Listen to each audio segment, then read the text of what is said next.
Welcome to Rush Roundtable number 70. This is part 2 of Tour of the Deep Tracks.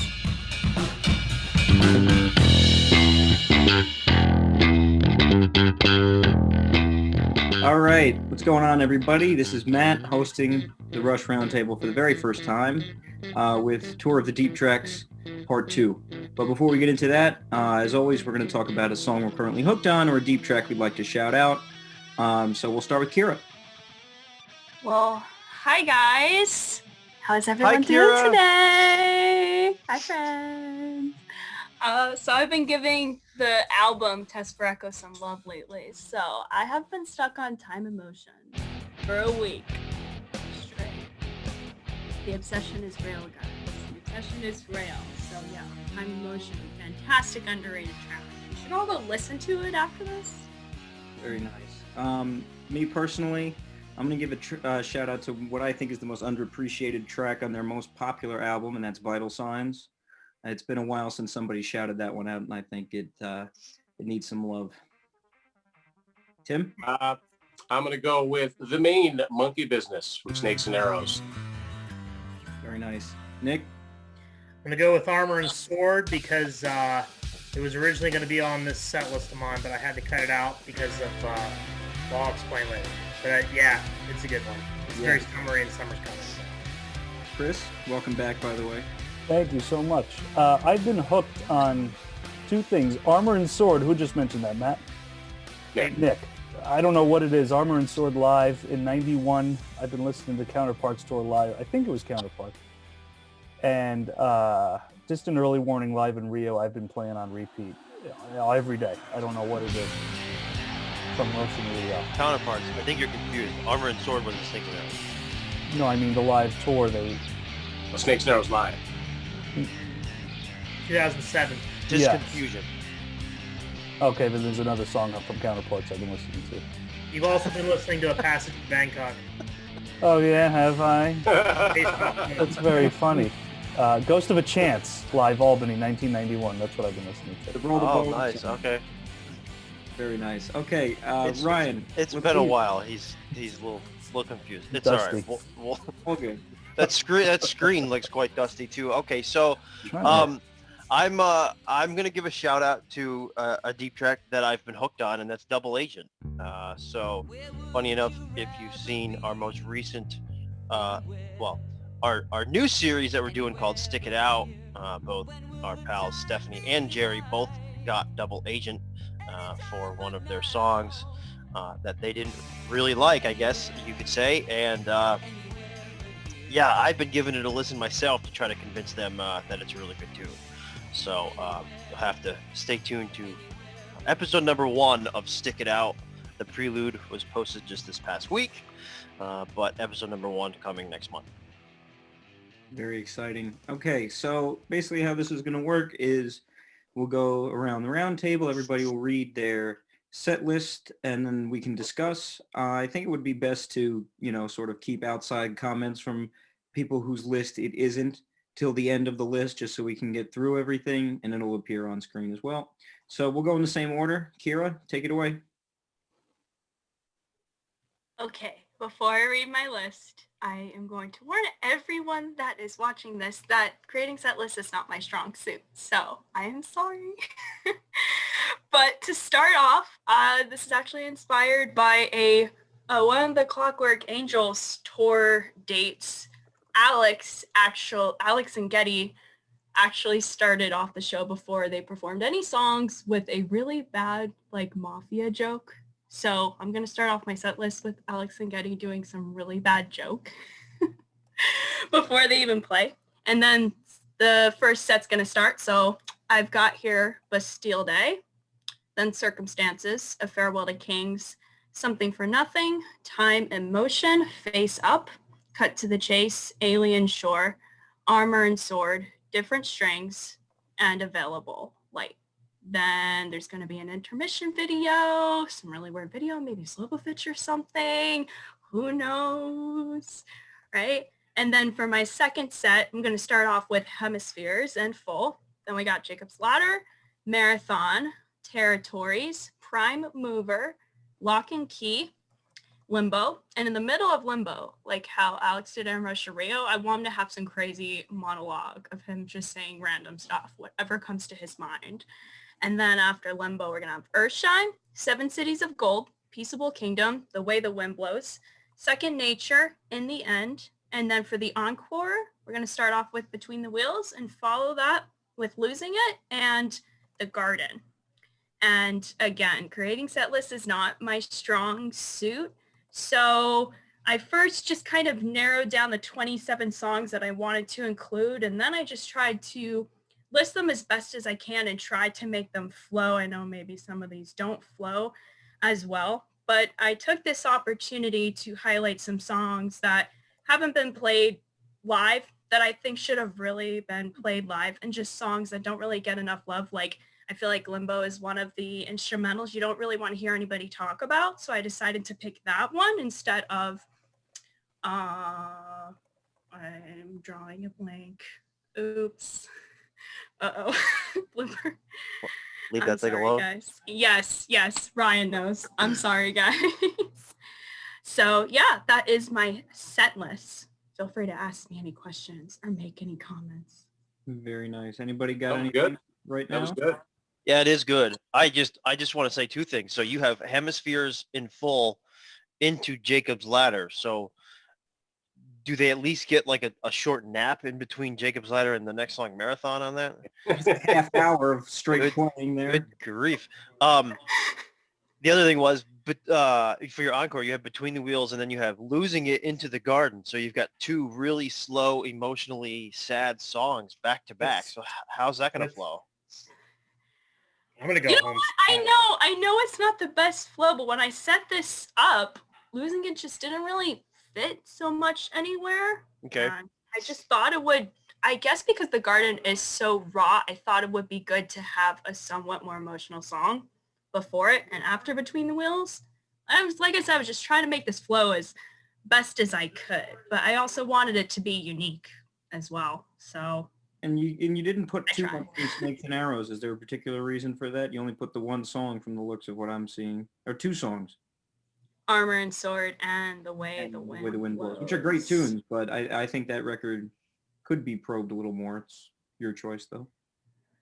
Yeah, well, for me, I first started off with, I picked one song from each album, except for the first one. None of the songs made it in there. And then when I went back, I wanted to look at albums that I think are kind of underrated, like Hold Your Fire, Snakes and Arrows, Vapor Trail's Counterparts, and Test for Echo. And for those albums, pick a second or a third song to highlight. Okay, that's cool. Fair So enough. that was my thought process. And we only had so many songs. So like Hold Your Fire, I had 3. But those other albums I mentioned, I picked at least 2. This took me like 3 hours to make. So I Very took my nice. time.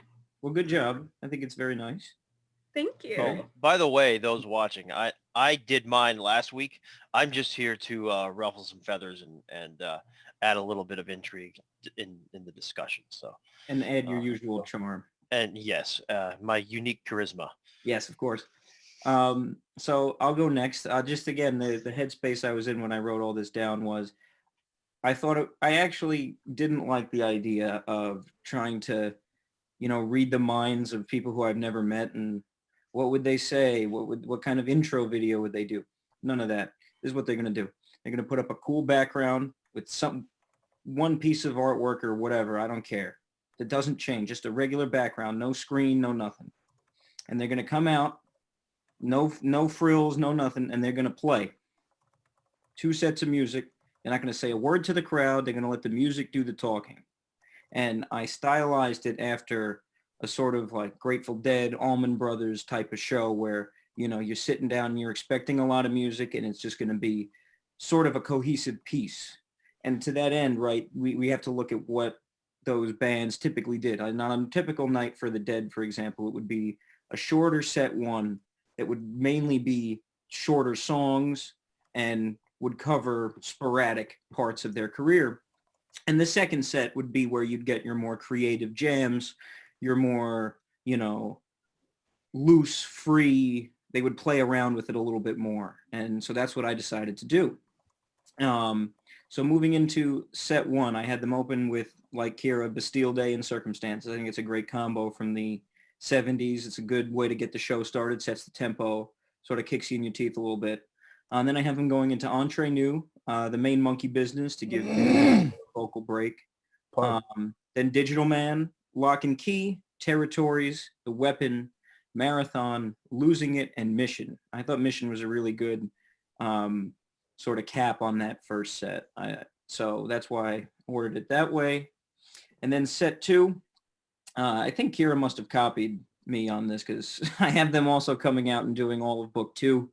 And then some interesting things. I have them doing a complete jam from Leave That Thing Alone into Double Agent back to Leave That Thing Alone. So they would play that riff a few more times to sort of round out that whole, 15-minute exploration. And then I have them doing something that they never did, which I think is insane. And, but it is what it is. It would have been great to see, but I would want all three of them to shift gears and play a mini acoustic set, okay, in the middle of the second set. And again, they would just simply come back out with, acoustic guitars and acoustic bass and whatever sort of drum setup Neil would want to have. I mean, I can't really speak to that. I'm not a drummer. But then I have them would start with Alex playing Hope.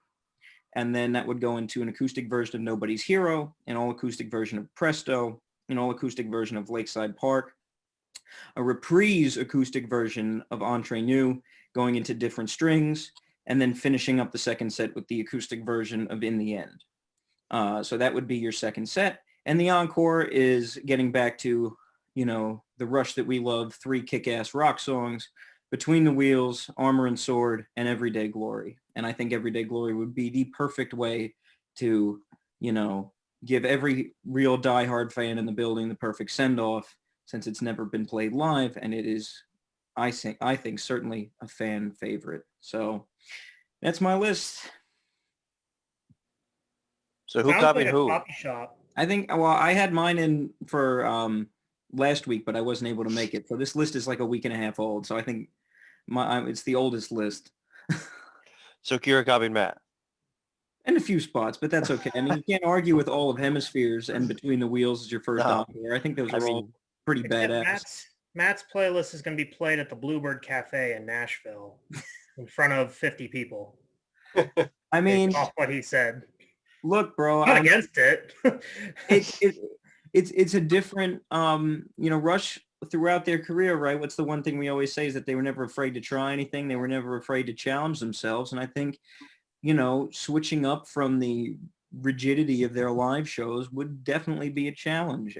But certainly musically they could pull it off. I don't think there's any question. I think it would just come down to whether or not they could get butts in the seats for it, which could be a question with all these lists. All right. So nobody else has any more comments? No, I mean, it was pretty obvious you were going to go with Everyday Glory for the ending the encore. I could have told you that before you put the list together, but I like it. Of course. Yeah. Okay. So Tim, go ahead. Okay. So open up with Circumstances and the lights are synced to the music. So you go da da da da da da da da da da. They all go up, and now we're off and running. So after that, Circumstances ends. They go right into Red Tide, and just like they did when they would do Dreamline live, they gave Alex a few more bars to do a solo. He extends that solo. I love that solo. I talked about it on one of our best Alex solos episode. I'd like to hear another half of that solo. At this point, Geddy speaks to the audience, and they go into A Farewell to Kings. And this is the transition I've been wanting to talk about since this idea first came. So everybody think of the end of Farewell to Kings. Dun, dun, dun, dun, dun, dun. Dun, dun, da, dun, da, da, da, da, da, da. They're playing Here Again because they sag into each other. They're in the same key. Nobody would be expected. People would be looking at each other. Are they playing Here Again? I think that would sound really good. I'd love to hear Neil on that. I think they did it live early on when he first joined. But anyway, that's the next part.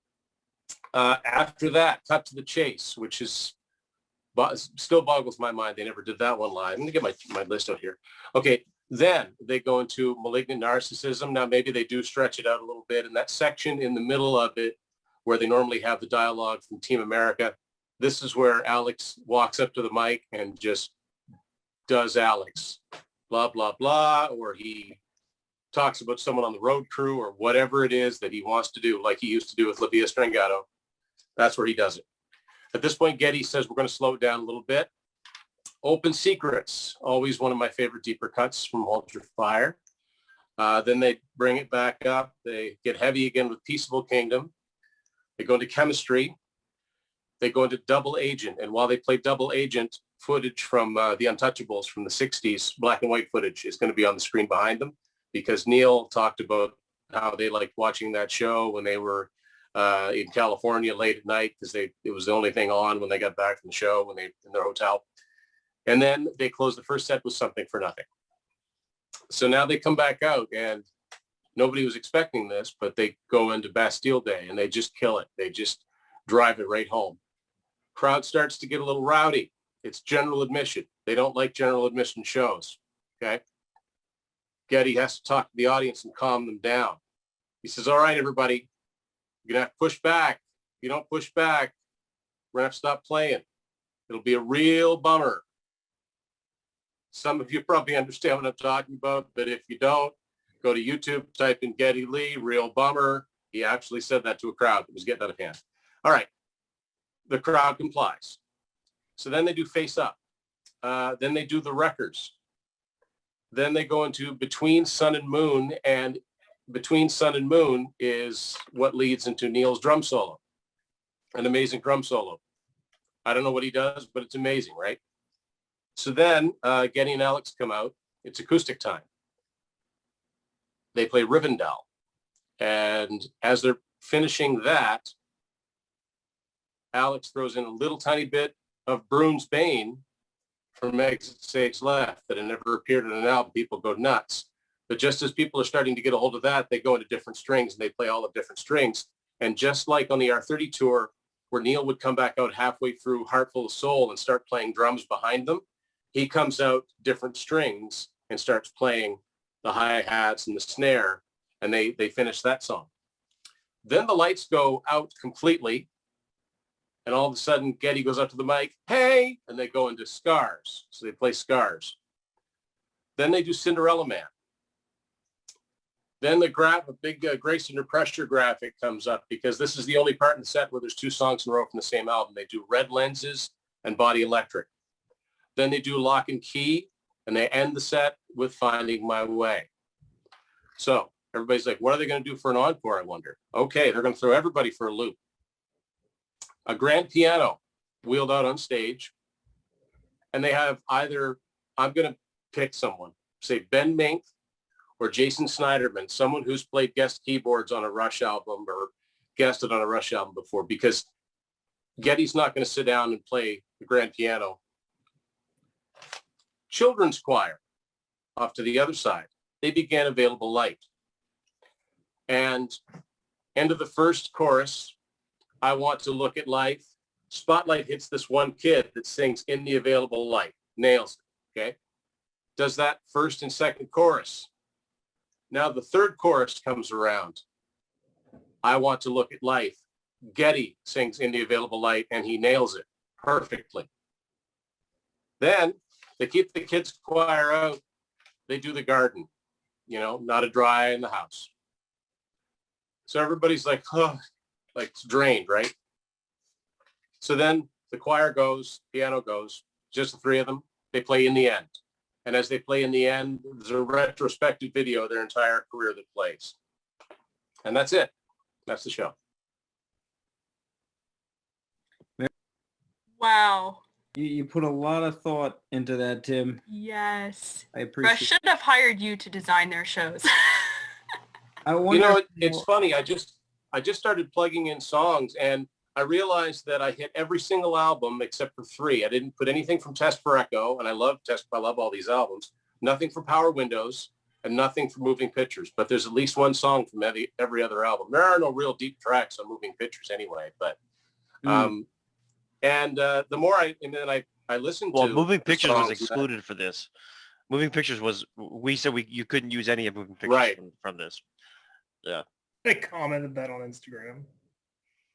So then I listened to it, and I thought, wow, that would be fun. I don't know how many people would come to it, but I sure like some of the ideas that I came up with. But I don't know. There it is. Yeah, no, I mean, I really wanted to Alex to play Brune's Bane. No one ever talks about that. yeah, that was really cool, and I like the idea that you didn't quite do what I did, which is like have them like change the whole stage around to do the acoustic thing. It was like more like how they did it on R30, where they just threw a couple stools on stage and they did a couple songs. I mean, that definitely is probably more realistic in terms of what they were known to do from time to time. And I like how you really, at first glance, it seems like there's no rhyme or reason to it. You're bouncing around the decades, but it would flow really well because you described it so well. All right. Thank you. Nick? I just wanted to say I was really hopeful that you were going to say when Scars started that they would just pop the two big Presto bunnies up on the sides of the stage for when. Anyways, I digress. All right, Nick. So there's a reason Tim and I were on the 70s team and did such a good job together, because we both have similar thought processes on flow. Because when it comes to set lists, your set list needs to flow together, and the songs have to there has to be sections that kind of go together, you know? Like, it has to make sense. And so I designed my set list kind of more in mind of, like, actual Rush shows. And, like, I also designed it with the idea that it's going to have, you know, specific spots, you know, anchor songs like every other concert. The encore has to be big. You walk out of there out of breath because you're so excited from the end. So we kick off my set with a video that is essentially from 97, but it's the video similar to when they did Test for Echo live. It's the opening video being transmitted around the world. And it's just a bunch of clips, like they're like trying to get the signal through, and it's a bunch of clips flash in and out with like fuzz, you know, of past Rush shows. And like it's past Rush shows, and it's like them in their, you know, kimonos, and then them at like, you know, in Rio, and like it's going back and forth, and they're like trying to get through, and then finally you hear that I'm sending you a signal in 5, 4, 3, 2, and that's when Test for Echo begins. And then after Test for Echo, we go into, and this is the part where I was originally going to put Armor and Sword, but I decided that, I'll explain later. But we go into Chain Lightning, which I've always thought would have been great live, especially if it was played a little heavier. And so then after Chain Light, we basically punch you in the face the first like half hour of the show. And after Chain Lightning is when they take a second and Geddy talks to everybody, and he says, "Good evening. It's great as always to be here.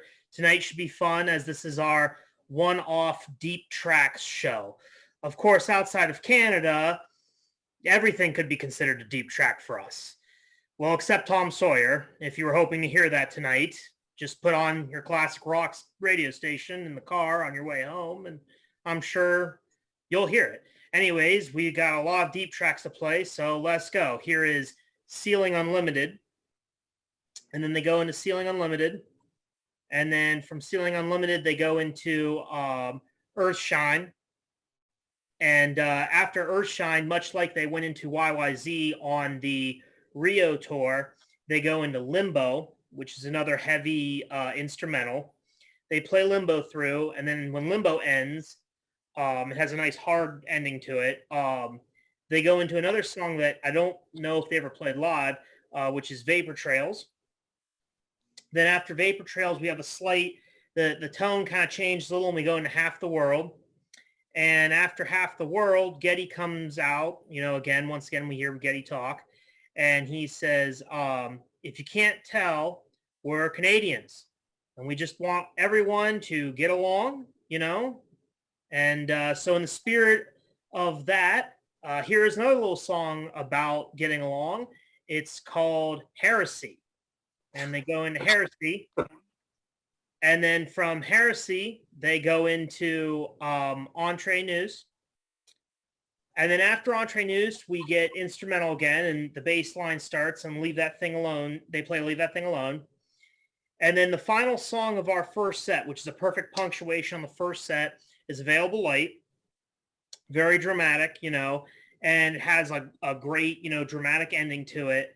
And then Geddy comes out and says, we'll be back in, a few minutes. And you have a Celebs intermission video. That's a whole bunch of celebrity stuff. I actually forget what all I did with that because I did this whole thing at 1 a.m. Sunday night.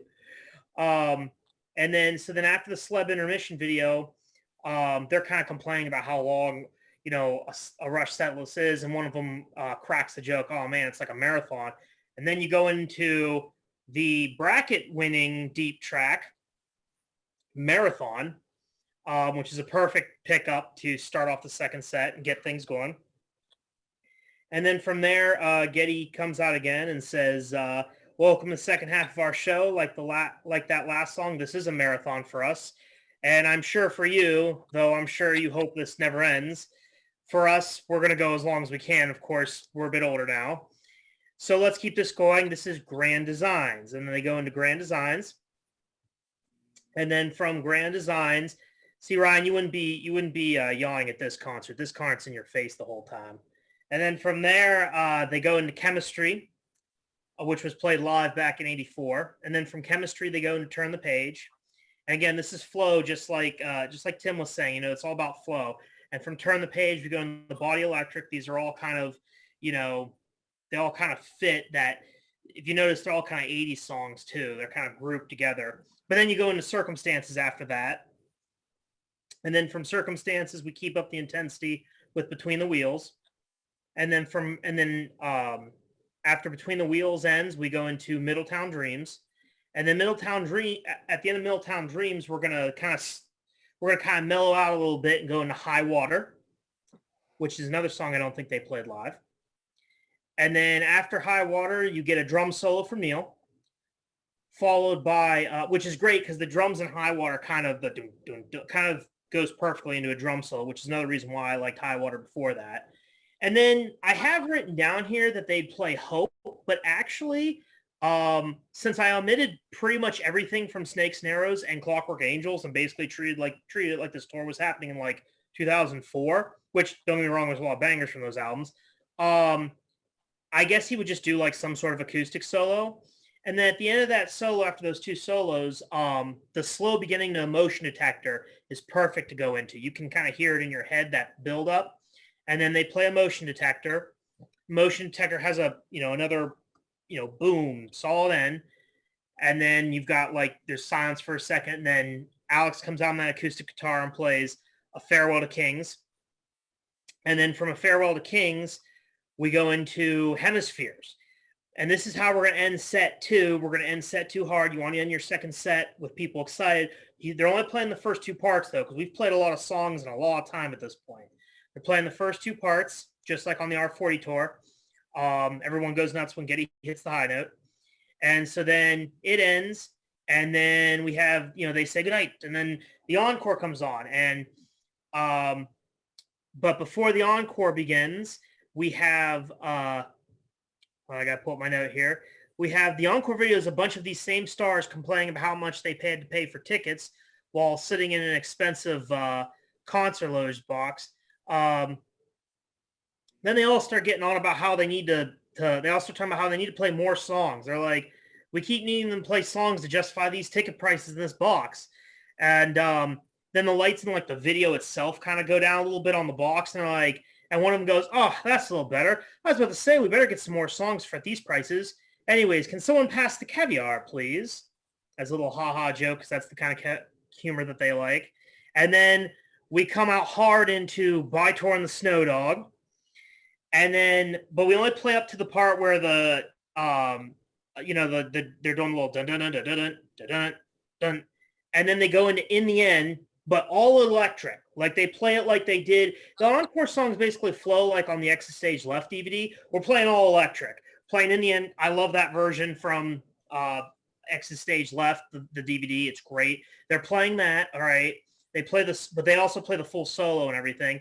And then at the end, they go into the final song of our set, which is Finding My Way, which, if you'll recall from the Grace Under Pressure Tour live album, shout out to Eric, because we know how much he loves that. That song coming right after Vital Signs is just like perfect. Like, here we go. They play Finding My Way. They drop balloons at one point. It's all crazy.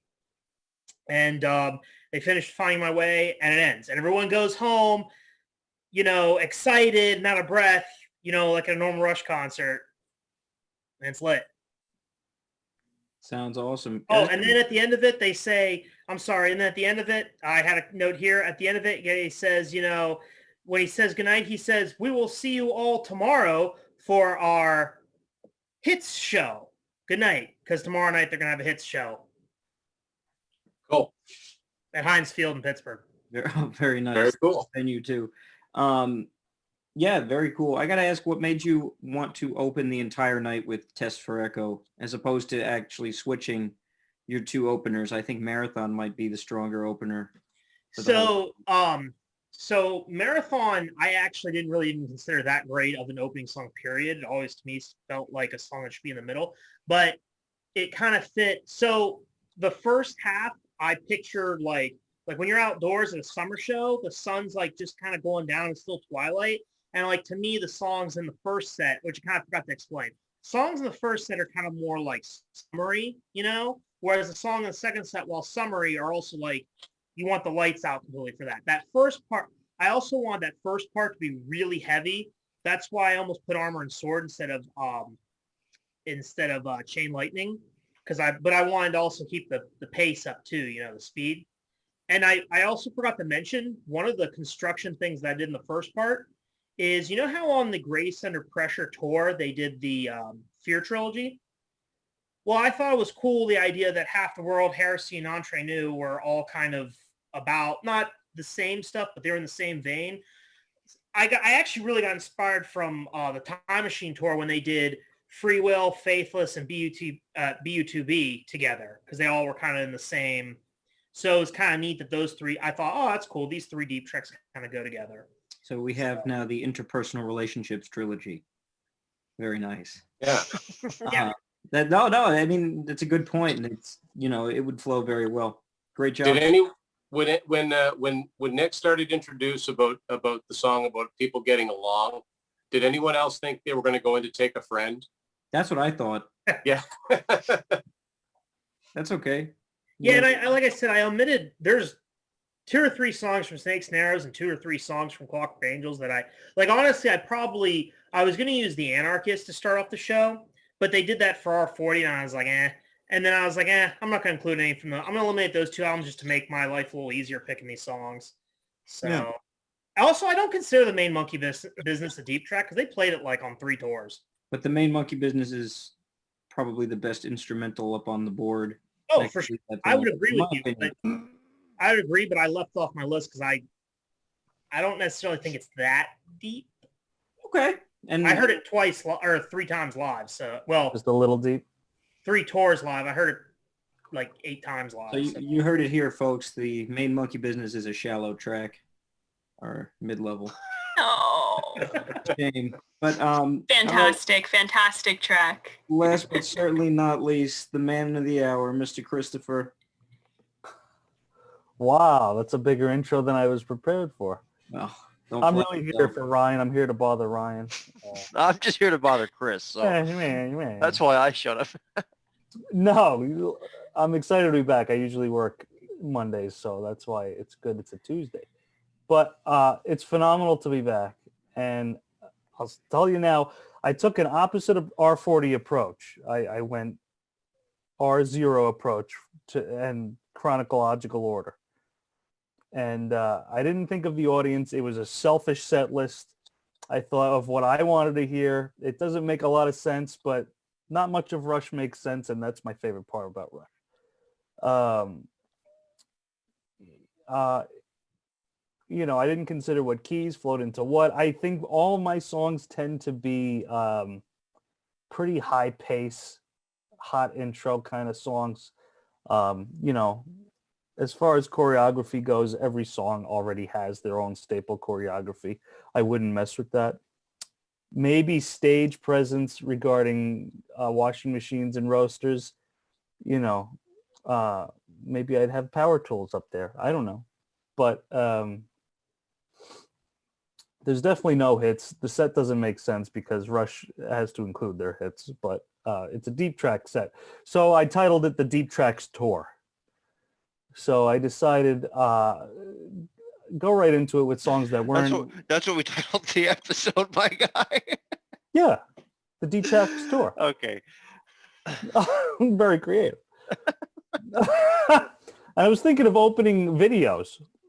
I'm thinking of every Ryan, go away, okay? All right, I'm busy here. I'm trying to have a conversation. No.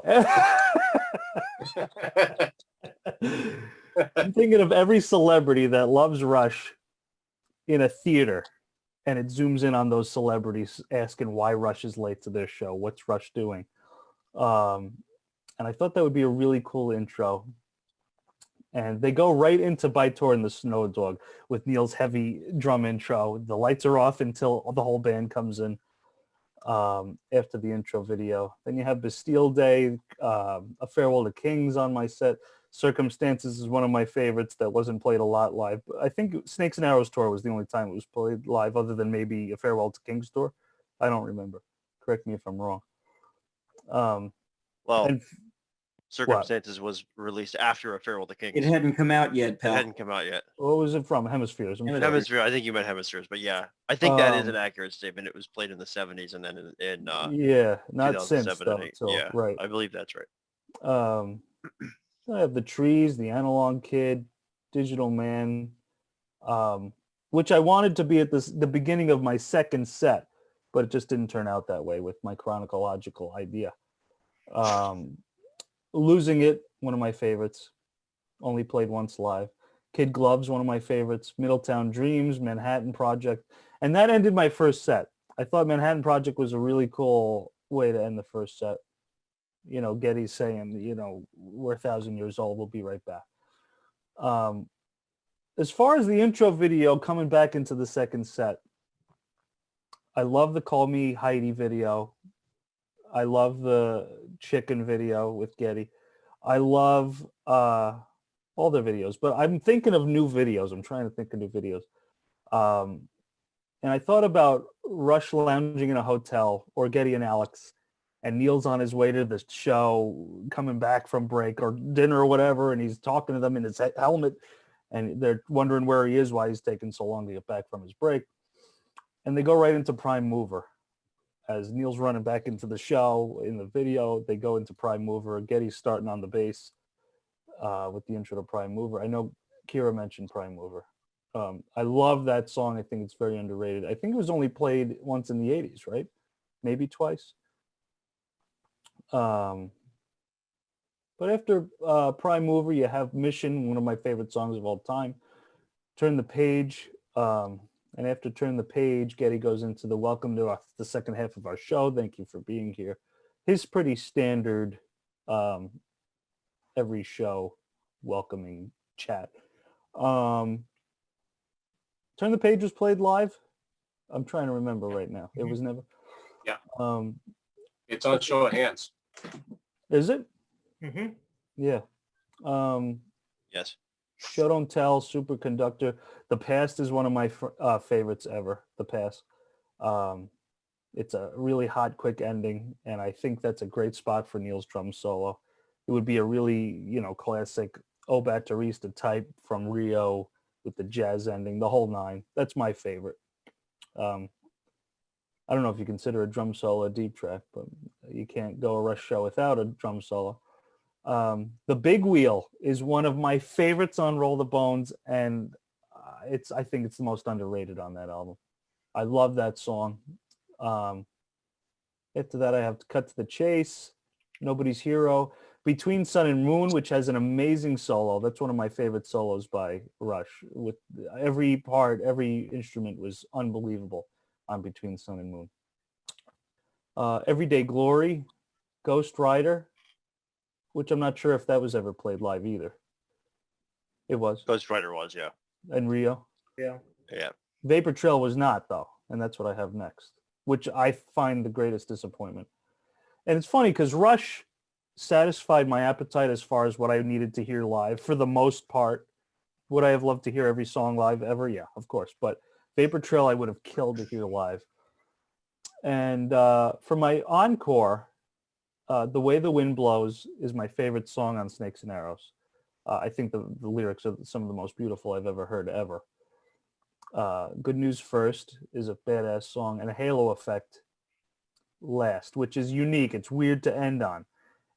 And my only trade-off would have been with A Farewell to Kings, but that would destroy my chronological order. but which would have a really badass ending. But it's a good deep track to end on. You got to keep it chronological. I really like. Chronological. Yeah, I really like the idea that your take on this, how you did go in chronological order, but I what was I going to say? I was going to say something else. I was just making fun of the way you say chronological. Chronological goal. What was I going to say? I don't know what I was going to say. I'll think of it. And after whatever the last song is for me, it would be an outro video where Neil runs to his motorcycle, throws Geddy and Alex out of the way. He gets toppled over by fanatical fans, and he wakes up in the hospital totally fine, laughing. That Nice. sort of thing.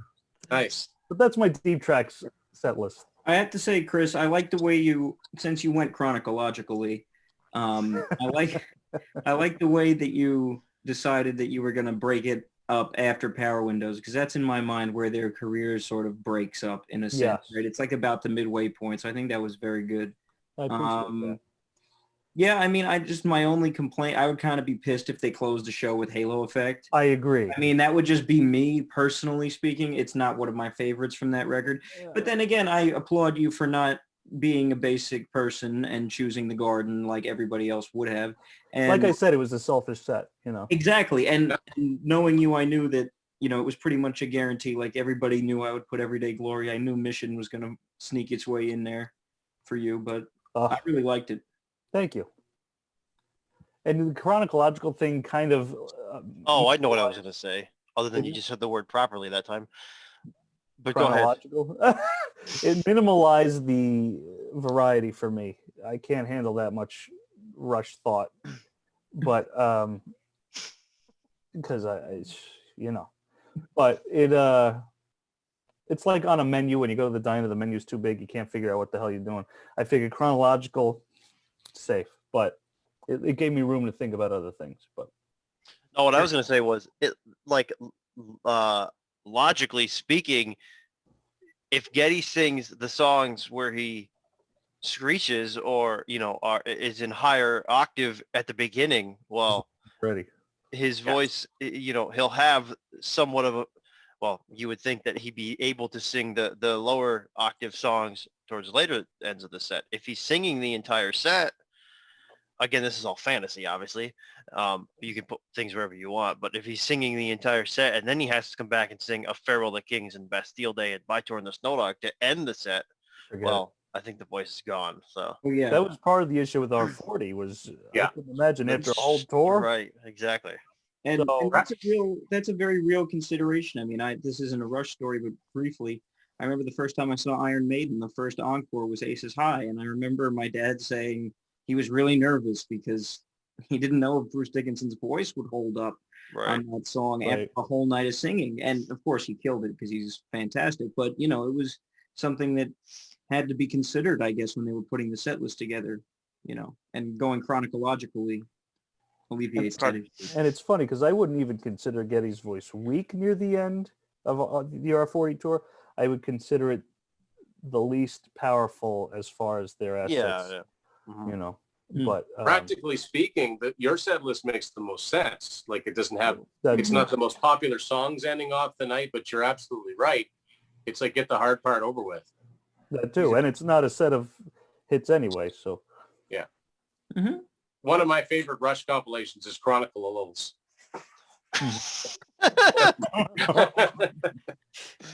And with that, I think we've reached the end, have we not? Everybody's set except mine ends depressingly.